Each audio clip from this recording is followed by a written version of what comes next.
GKIQ YouTube channel එක හරහා අද GK ප්‍රශ්න පත්‍රයට අදාළ ප්‍රශ්න කිහිපයක් තමයි සාකච්ඡා කිරීමට බලාපොරොත්තු වෙන්නේ. ඒකේ සුවිශේෂ කොටසක් වන මෑත කාලීන දේශපාලන ඉතිහාසය තමයි කතා කරන්නේ. ඒ වගේම තමයි මෑතකදී විමසන ලද ප්‍රශ්න කිහිපයකුත් මෙහි අඩංගු වීම සුවිශේෂයි.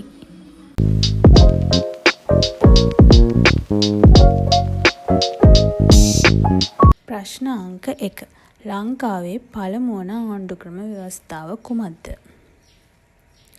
1833 කෝල්බ්‍රූක් කැමරන් ආණ්ඩු ක්‍රම ව්‍යවස්ථාව. මෙහිදී ලංකාවේ රාජ්‍ය භාෂාව ලෙස ඉංග්‍රීසි භාෂාව පත් කිරීම සිදුවිය.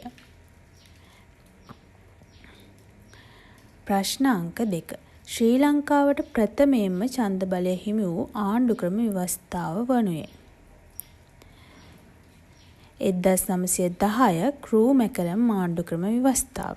මෙහිදී සීමිත ඡන්ද බලය ලැබීම සිදු වූ අතර අවුරුදු 21කට වඩා වැඩි උගත් ධනවත් පිරිමි අයට පමණක් ඡන්දය භාවිතා කිරීමේ අයිතිය ලැබිණි. ප්‍රශ්න අංක 3. ශ්‍රී ලංකාවේ ව්‍යවස්ථාදායකයෙකුට ප්‍රථමයෙන්ම ඡන්ද බලයෙන් පත් වූ ශ්‍රී ලාංකිකයා වනුයේ පොන්නම්බලම් රාමනාදන් මහතා.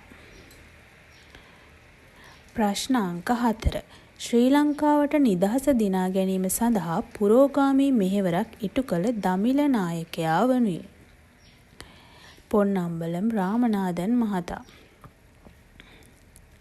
ප්‍රශ්න අංක 5. ශ්‍රී ලාංකික පුරවැසියන් හට සර්වජන ඡන්ද බලය පළමුවට ලබා දෙන ලද ආණ්ඩු ක්‍රම ප්‍රතිසංස්කරණ වන්නේ 1931 ඩොනමෝර් ආණ්ඩු ක්‍රම ව්‍යවස්ථාව.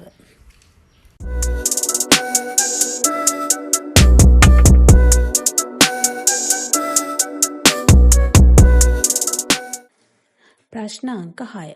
බ්‍රිතාන්‍ය යුගයේදී ශ්‍රී ලාංකිකයන්ට පළමුවට තම රට ගැලපෙන ආර්ථික හා සමාජ ප්‍රතිපත්තිය සකස් කිරීමට හා සැලසුම් කිරීමට අවස්ථාවක් සැලසුණේ 1931 ඩොනමෝර් ආණ්ඩු ක්‍රම ව්‍යවස්ථාව යටතේ. ප්‍රශ්න අංක 7. ඩොනමෝර් ආණ්ඩු ක්‍රමය යටතේ පිහිටුවන ලද ව්‍යවස්ථාදායක මණ්ඩලය හඳුන්වනු ලැබුවේ කුමන නමකින්ද?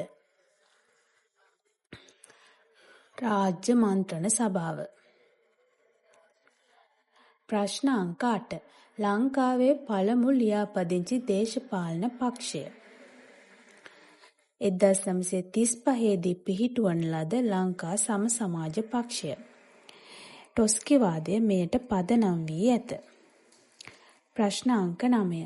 විධායක ජනාධිපති ක්‍රමයේ බලතල අසීමිත බලතල මෙරට අහිතකර ප්‍රතිවිපාක ගෙන දිය හැකි බව ප්‍රථමයෙන්ම පෙන්වා දුන් දේශපාලන විශාරදයා ආචාර්ය එන්.එම්. පෙරේරා මහතා. ලංකා සම සමාජ පක්ෂයේ ආරම්භකතම සමාජිකයෙක්. ප්‍රශ්න අංක 10. ශ්‍රී ලංකා පාර්ලිමේන්තුවේ ප්‍රථම විපක්ෂ නායකයා වූයේ කවුරුන්ද? ආචාර්ය එන්.එම්. පෙරේරා මහතා. පරිප්පු මහත්තයා යන අනවර්ථ නාමයෙන්ද හඳුන්වනු ලැබූ අතර සූරියමල් ව්‍යාපාරය ආරම්භ කිරීමටද මූලිකත්වය ගන්නා ලදී. ප්‍රශ්න අංක 11. සෝල්බරි ආණ්ඩු ක්‍රම ව්‍යවස්ථාව මෙරටට හඳුන්වා දෙනු ලැබූ වර්ෂය